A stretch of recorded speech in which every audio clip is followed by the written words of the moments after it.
پاکستان کا خاندانی محل وقوع۔ بھارت اور پاکستان کا ساس بہو کا رشتہ ہے، ساتھ گزارا بھی نہیں، ایک دوسرے سے چھٹکارا بھی نہیں۔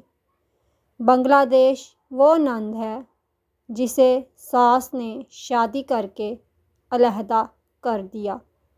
افغانستان دیور ہے جو گھر میں رہتا ہے، کھاتا پیتا ہے اور تن تنا بھی دکھاتا رہتا ہے اور کھا پی کے حرام کرتا ہے۔ ایران جیٹھ ہے جس سے کبھی بنتی ہے کبھی بگڑ جاتی ہے۔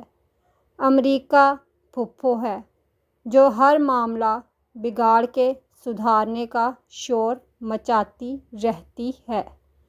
مشرق وسطیٰ والے وہ نکڑ کے دکاندار ہیں جن کے ہاں دہاڑی لگانے کی اجرت کے ساتھ ساتھ ہمیں ادھار اور بخششیں بھی ملتی ہیں۔